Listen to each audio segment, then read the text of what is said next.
Hello and welcome to Uncut with Lucia, and thank you for joining us. Today we are speaking with Gary Smith. Gary is an entrepreneur, photographer, the author of the War in Stilgrave series and the award-winning book, A Collection of Short Stories and Poems. Well, thank you. It's a pleasure to be here. Yeah, it's my pleasure as well. So, Gary, you are originally from California. True. Yes. Yes. But now you spend half of your time in Italy. Is it a strategy to find the right inspiration? That's not been an issue for me. I think maybe because I've had kind of an eclectic life and a lot of experiences, and so I've got a deep well to draw from for character development, that kind of thing. And I never think much about it. I'm getting ready to start an eighth book in this War in Stilgrave series, and probably as soon as I get this one to the publisher, I'll start that one. And it's I don't know what it's going to be about. I have no clue. I'll just sit down and something will come to me, and I just focus on that first chapter. And I don't try to think through the book. I don't try to. So I hear from my readers that one of the things they like about my books is that they never know where it's going. Well, that's because the author never really knows where it's going. So when they start a chapter and there's a twist, that's because there was a twist for the author too. He sat down and his characters decided they were going to do something other than he thought they might do. So I guess that transforms into the writing and keeps all of us at a guess. I know I'll start the last chapter, maybe the ending will change 3 different times before I finish the last 1,000 words. It's just it's funny how that works for me. I know I've talked to other authors that will outline the whole story of a novel. Some start at the ending and then work to the ending. And I just have no clue how you would do that. I couldn't do that for me. And you start with characters or plot? I'll start, generally I'll sit down and I'll just vision a scene. Maybe Warren Stilgrave is on a walk in the forest. Oh, that's good. I'll start that and I'll start to describe the trees, and then he'll come across maybe a dead body. And then, I'm as surprised as anybody reading would be. And it goes from that to finish that scene. Okay, he's found this body, he's in the woods. What does he do next? And then by the end of that scene, which would be chapter 1, I'm already into chapter 2, maybe by a paragraph. I mean, he's called the police. They've arrived. Now here's chapter 2. They're there, and who is this person that they found in the bushes or whatever? And then it goes on like that, chapter after chapter after chapter. So never think it through much, and it doesn't start with some great inspiration. It just starts to develop along the way, and I just go with it. So it's just because you're very creative. Well, Raymond Chandler, the great author, one of my favorite authors, he said that whenever you're in your head, you're not creating. And I find that to be true. If you're trying to think through something and put it in the right order, and it's a different part of the brain, and you're not being creative. At least I'm not. It's and there's times in the book you got to do that, especially the first couple chapters are always the most difficult for me, because I'm in my head a lot, because you have new readers, but they don't know who these characters are from the last book, and yet you have people that are following the series. And so that balance of how much of the old story you give the new reader so he gets involved in the story without your old reader saying, oh, we know all this. That's a balancing act for me for the first 2 or 3 chapters. So, and I'm always cognitive of the fact that, if I'm thinking through that, I'm not totally being creative. But then about the 3rd chapter, it really takes off, and there's more of that bringing the new reader along. It's into a story, and hopefully that's captivated them, and we're off and running. So. And now, Gary, are you a full-time writer? Yeah, pretty much. I try to write every day, something, and so for the most part, I write. I'll get up and write every morning, or Every morning. is when the best productivity is. But some mornings I can't do that because I have another life also, and the obligations you got to meet that day. But somewhere along the line, I'll find time to sit down and write, even if it's only 200 words. That's important. Every day to try to write something. And then I want to ask you about writer's block. Do you experience writer's block, Gary? I haven't yet. I keep waiting, but I haven't. And I think that's because I'm never trying to think through too far ahead in the book. Like I said, I'm anxious to start another book. I don't know why. It's because I haven't. I've been busy with proofreading and stuff for this last book that I hope to come out in July. So I haven't had time to really sit down and think about starting a new novel. And so that itch is starting to get pretty bad. But when I sit down, like I say, I'll just, I have no clue what I'm going to write about or where it's going to go. And so I haven't had, and I think so. A lot of that writer's block comes from somebody overthinking it, trying to think, at least I hope so. I hope I don't experience it. I know Dashiell Hammett, I was reading his biography, and he had writer's block for almost 30 years. He only wrote 4 novels and then never wrote another novel. And I don't know. I hope not. Yeah, my case, sometimes I have writer's block. And what I do is, like, I usually get up and walk around, or just go to the beach for a walk, or do some exercise. So I'm going to go to the gym. But for some reason, people fear writer's block. But I think it's totally normal. Yeah, I think that every writer goes through it at some point. But it's important to have your strategy. What can I do to start writing again? Yeah, and it could be that because I'm dyslexic, see, I write in short spurts. And so I'm doing what you're doing as a natural course of my life. And I've always got 2 or 3 things going on at the same time. And so there's always, I don't get too stuck into an idea. I say, well, it's time to stop and go do this for whatever, because it's got to get done, something, And then when I get back in the afternoon, I sit down and start where I take off, read the last page, and I'm off and running again for another page or half a page. And yeah. So. And in your opinion, what are the best ways to stay motivated to keep writing and avoid writer's block? I think the best strategy is to know why you write. If you're writing to be famous, or you're writing to make a living, or you're writing something like that, I think you're pushing it. It's not natural. I think if, like I said, I'm starting to get an itch to start another novel. I'm not being pushed because of a deadline to meet or something like that. And I think that relieves a lot of the pressure and writer's block. So it's, it's a discipline, like if you get, I think it was Raymond Chandler again that said, if you're pushing the story, it's time to get up and finish the day. If the story's pulling you, then keep writing. And that's, without no deadlines, that's an easy, you can do that. I could never write a weekly column or what other writers do. And, for a long time, I never considered myself a writer, a novelist, because I couldn't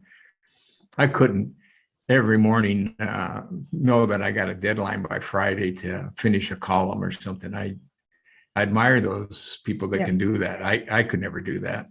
No, that line, I think it's the first cause of writer's block. Yeah. Yeah, I think so. Yes. And Gary, how did you first get into writing and photography? Well, I got into photography very early on. I tell a story that my uncle was making a deposit at the bank, and in the 50s, if you did that, they give you a toaster, or they give somebody something to get people into the bank. And he got a small camera, which he gave to me, and I found it kind of fascinating, But in the days, you had to buy film and developing, and couldn't do much with it because of the expense. And our family didn't have a lot of money, and so there was limitations on how many photographs I could take. The writing, it seems like around 8, 9 years old, I had a deep desire to write songs. Where that come from, I don't know. But at 8 years old, that's not going nowhere. Every time you'd sit down, I mean, you could, being a dyslexic, I couldn't even spell. And I'm thinking I'm going to be a songwriter or try to write songs. So that got, that all got put away. And there wasn't much more to do about the writing. And then later on, with the photography, my wife wanted a camera that photographed the kids, and so I bought her a 35 millimeter single reflex, which was the camera of the day. And I started fooling around with it because she wasn't using it much, and I started taking photographs and won an award, and that started me off. And before I knew it, a couple of years later, I had a 4x5 view camera, and I was shooting large landscapes and a full dark room in the basement and the whole 9 yards. And then was submitted my photographs and to Friends of Photography and got accepted for a workshop with Ansel Adams and Ruth Bernhardt and all the great photographers. It was at the prime of large silver gelatin prints, and so I found myself with being treated as a peer with these greats. It was just fantastic. The writing, it come in 1994. I was always very active in the community, and I was asked to participate with a group from the state of California for a project they were doing for teenagers in school. They were putting together a book that would help them make better decisions and deal with the pressures of, they did one for Latino girls, and because of the pressures of culture and stuff, they did one for blacks, and they were doing one for white kids, where does your prejudices come from? What process goes into you making decisions, good or bad? So I was asked to participate in this, and I did. And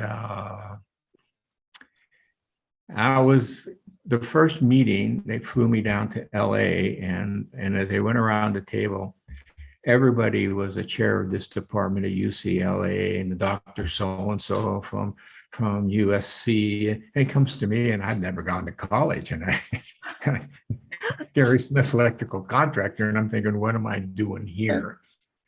But I think I had a lot of input in that because that book was directed towards kids like me in high school, not these bright, intelligent, college-bound professors. And at some point, the editor asked me to submit 3 articles, and I did. And the one article was, all 3 were accepted and were published in that book.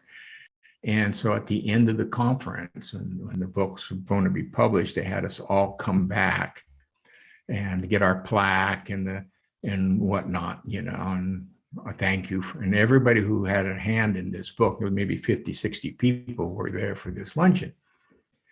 At the end of the luncheon, when they got up to close the meeting, they said, before we close, we'd like to read something.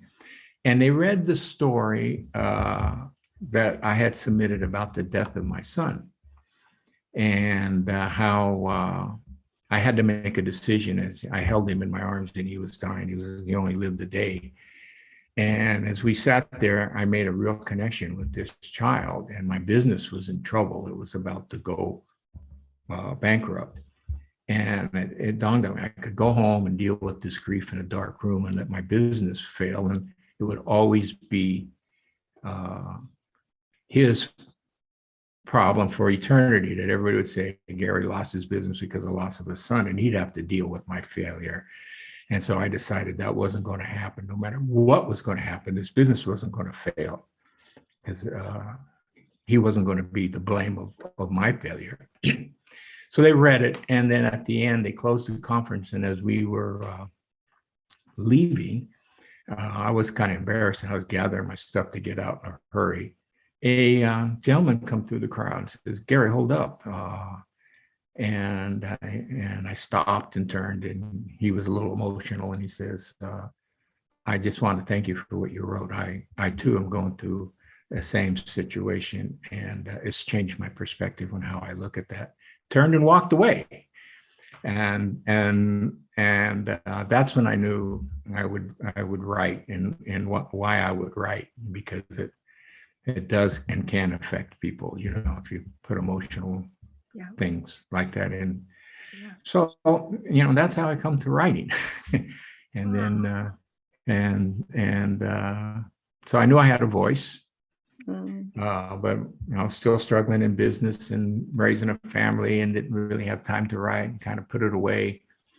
And then when I started Italian classes, after I found the house here in Italy, and I went back to school at the college level to learn Italian, we had to write in Italian essays. First, to make sure we understood the article we were writing about, and then the second half, we could use our own voice. And I found I just loved that. And I was retired at the time and had the time to really sit down and write, and wanted to continue that writing. And so that's when that was about 7 years ago when I wrote the first novel, and continued writing, a book a year since then. So. And you will never stop, is what I see. That's it in a nutshell, So. And Gary, your latest book is entitled A Collection of Short Stories and Poems. So yes. Can you tell to our audience a little bit about this book?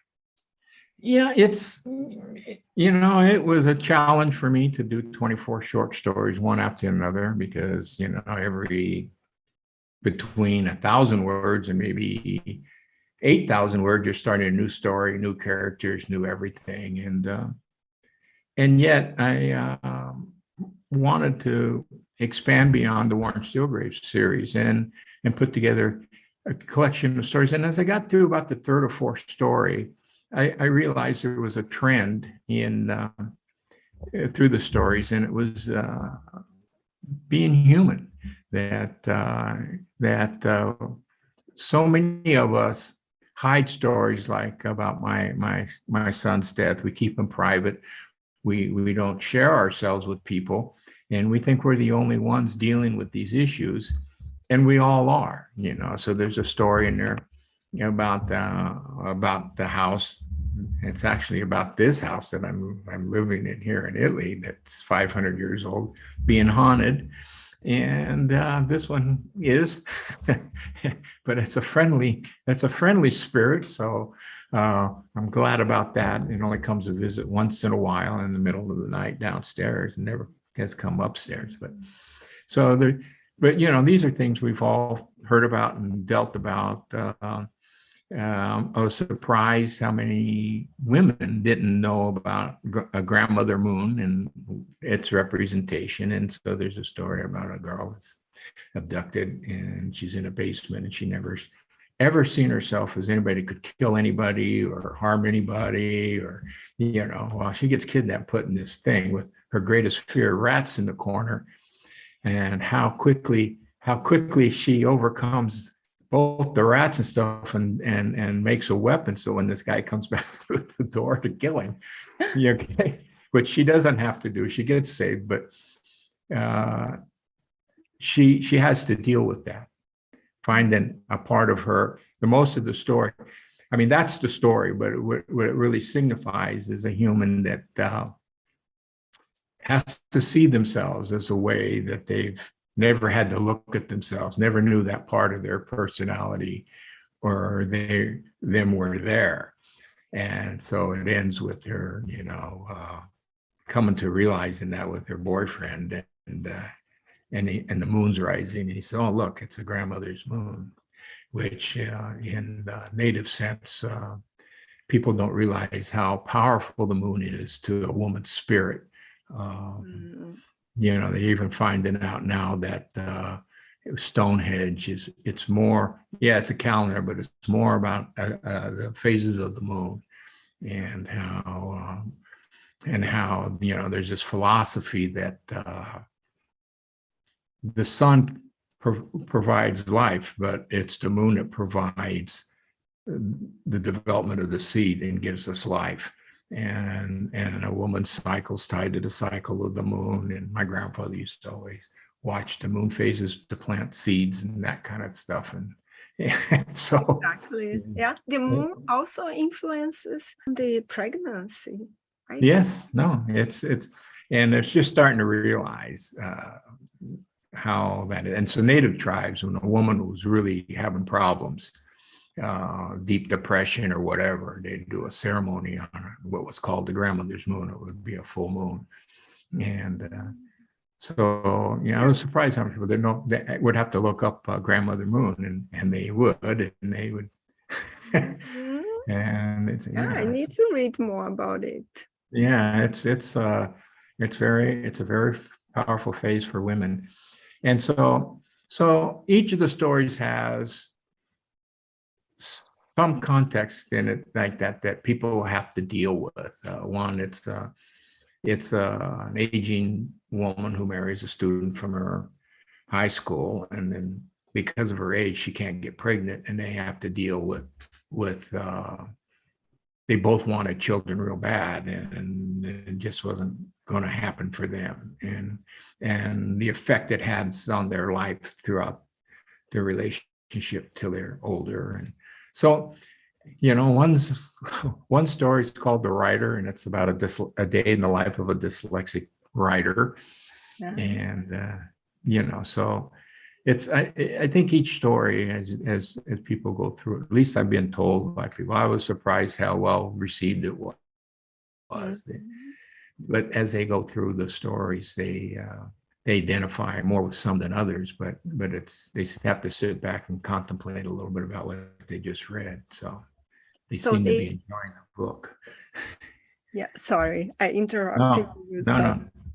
But this book has 24 stories. How many stories? I think it's 24 short stories, and then I think there's maybe, God, I forget how many poems at the end, with my photography. It's there's a full page photograph with a small poem underneath.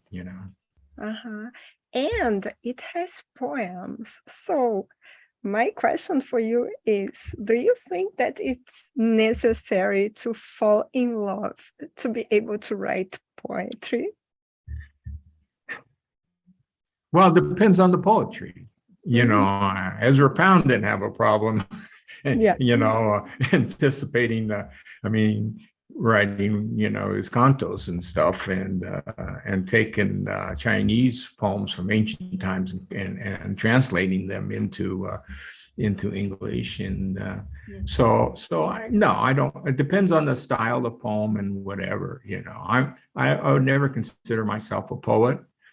There's a short story in the book about being a photographer, and for myself, it's pretty close to home. It's what I do. I don't go out and look for a scene. It starts with a feeling. I tell people, no, I don't photograph images. I photograph a feeling. And so it starts with that, and then how I can manipulate what it starts with lighting. If the lighting's there, you can almost create any feeling with a photograph. And then I'll start looking for the elements that I need to put in, and which elements in the scene I got to take out. And sometimes when I get back, you even flip the negative over what would have been in the old days, the negative. Now it's digital, but you can flip it in reverse, like a mirror image, and look at it from the other way and put everything in different perspective and take stuff out and create an image that when you look at it, brings back that feeling I had when I decided to take the photograph. So I was asked this question the other day in an interview: do I go out looking for specific photographs for the book? Or I said, no, I got 3,000 photographs on my phone. So, and in the old days, I'd go out all day with a view camera, lug that thing around 25, 30 pounds or whatever it was, and look for those elements to produce a black and white photograph that I could then spend hours in the darkroom manipulating into an image that I brought back the feeling that I had that day. Now it's so much easier. I'll go out for a long run, and my listening to music on my cell phone, and all of a sudden a love song will start, and I'll start thinking of something, and it starts conjuring up feelings as you're running, and all of a sudden I look and the lighting's right, and I start looking for things I can manipulate around into a scene, Nowadays, the technology. And bingo, that's it. There's the one poem, Dancing on the Water, that's in the book that with the photograph, and that's pretty typical. You would never see that scene along that road, whatever. I mean, God give me the gift of the two ducks playing in the water, but the lighting and everything I could manipulate to get that subtle, bright colors through there that that signified their mood and brought the feeling that that there's two kinds of love. One feeds your soul, and if you find the kind of love that feeds your soul, then you can dance upon the waters for eternity. And that's that's what I was thinking about when I seen those ducks on that pond and put together that photograph. So. Yeah. So I'm not a poet, by any stretch of the imagination, but those come to me at times, and then I'll see the photograph, and so I'll get back to the car and I'll just quickly write out the verse that that I've been kind of thinking of when I took the photograph. Mm-hmm. Yeah, I agree with you. It's just a matter of like, if you have imagination and creativity, you can write poems as many as you can. You can take as many good photos as you can. And Yeah. yes. And what are your goals and aspirations? My goals. I mean, if I was going to make a grandiose goal, would be that one of the books become a bestseller, besides not just an award-winning book. I mean, it's nice to have your peers give you a national award, and you feel like you finally have been accepted as a writer. But that would be nice. Or to have the series become some sort of TV series or something like that. But people tell me that the way the series lays out, that it would be that it's conducive to that. But that would be great. But my goals at this time are pretty short. I mean, you can't look down the road too far. And so right now it's I want to start the next book. I don't know what it's going to be. I think it's going to be about the series. That can change by the time I go to start it, but I think I want to do another book in the series. I'd like to get started right away, but I still got some things I have to do here in Italy, and we've started an English-speaking school in this village, and it's taken off. And then now we have a music program here, and people apply to from all around the world. They only have these master classes, and they only accept 20 students. Last year we had Anna Pelosi here to do master classes for the week. And so, so I'm involved in, like you, I'm involved in a lot of many different projects, and I'd like to, I guess, as a goal, see them grow and to some stature. Yeah. Mhm. These are great goals. And as you said, it's better to do not have short, long-term goals. No. After this pandemic, I started thinking more in the present. It's difficult because, I have ADHD symptoms and I'm always planning many things. But Yeah, anyways, so, absolutely. and Gary, where can our audience find you? Well, at the webpage, GarySmithAuthor.com. Mhm. I'd welcome any emails, Gary at GarySmithAuthor.com. Anybody that's read the books or have comments about the books. On that webpage, they can blog. I've started a blog on the webpage, and it would be nice to hear from people to enter in some longer discussions on their goals, their challenges, and where they like to see their writing go, or comments on my books, especially the ones that dislike a book. Those are always good.